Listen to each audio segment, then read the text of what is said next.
శ్రీ రాజరాజేశ్వర దేవాలయము వేములవాడలో ఉన్నాం మనం ఇప్పుడు. అయితే ఈ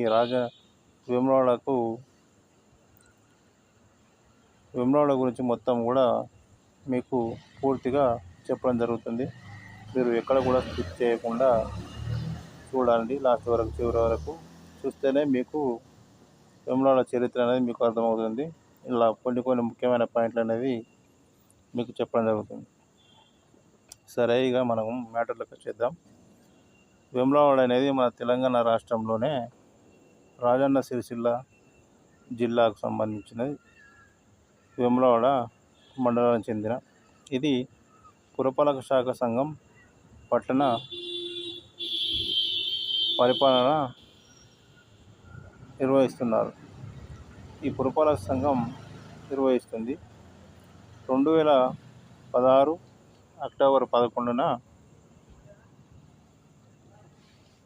అంటే మన తెలంగాణను పునర్విభజనకు ముందు ఈ గ్రామం కరీంనగర్ జిల్లాలో ఉండేది. ఇదే మండలం ఉండేది, ఇది వేములవాడ అనేది మండలం ఉండేది. ఇది 2011 ఆగస్టు లేదా సెప్టెంబరు 3న వేములవాడ పురపాలక సంఘంగా ఏర్పడింది. ఇది కరీంనగర్కు 32 కిలోమీటర్ల దూరంలో, కరీంనగర్ నుండి కామారెడ్డి దారిలో వేములవాడ ఉంటుంది. వేములవాడని పూర్వం లెంబులపాటి అని పిలిచేవారని కొంతమంది చరిత్రకారుల అభిప్రాయం. ఇది పశ్చిమ చాళుక్యుల నుండి ఉన్నదని ఇక్కడ లభించిన పురాతత్వ ఆధారాలను బట్టి తెలుస్తుంది. రాష్ట్రకూటులు, సామంతులు, వినయాదిత్య, యుద్ధమల్లుడి కాలంలో నిజామాబాద్ జిల్లాలోని బోధన్ను రాజధానిగా పాలించిన చాళుక్యులు మొదటి ఆరికేసరి కాలంలో తమ రాజధానిని వేములవాడకు మార్చుకున్నారు. అందువలన వారిని వేములవాడ చాళుక్యుడిగా పిలవడం పిలుస్తున్నారు. ఇలా వీరి రాజ్యం మంజిరా నుండి కాళేశ్వరం వరకు విస్తరించి ఉండేది.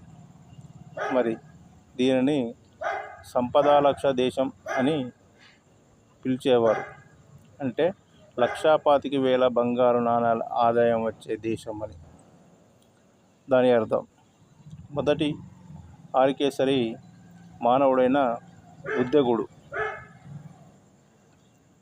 బుద్ధేగుడు వేములవాడలో బుద్ధగేశ్వరాలయంను నిర్మించాడు. దీనిని ప్రస్తుత మనము భీమన్నాలయం, భీమేశ్వరాలయంగా చరిత్రకారులు గుర్తించారు. రెండవ నరసింహుడు వేములవాడలోనే జైన చౌముఖిల చెక్కించాడు. రెండవ ఆరికేసరి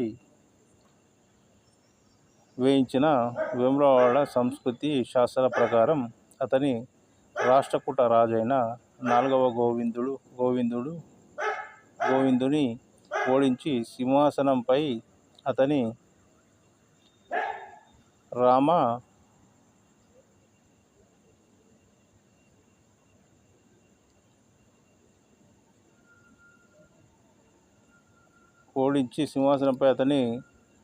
దాయాది అయిన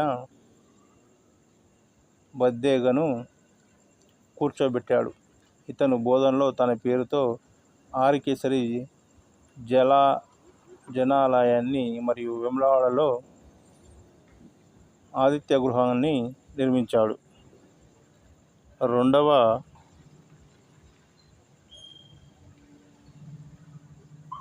బుద్ధేగుడు భద్రదేవుడు. వేములవాడలో ప్రసిద్ధ జైన సమయాచార్యుడైన సోమదేవరుని సూరి కొరకు శుభధామ జినాలయంను నిర్మించి రేపాక అను గ్రామాన్ని ఆలయం కొరకు దానం చేశాడు. దీనిని ఇంకా గుర్తించవలసి ఉంది. వీరి కాలంలో కన్నడ ఆదికవిగా పేరు ప్రఖ్యాతులుగాంచిన కవి పంప, ఇతని సోదరుడు జనవల్లభుడు, మరొక కవి ఎల్లియా రేచనుడు ఉండేవారు. పంప కవి జైన మత అవలంబి. ఈయన మొదటి తీర్థంకరుడైన ఆదినాథుడు వృషభనాథుడు. ఓకేనా, అర్థమవుతుంది కదా, మంచిగా వింటున్నారు కదా. ఓకే, పేరుతో అది పురాణము. విక్రమార్జున విజయం అనే రచనలు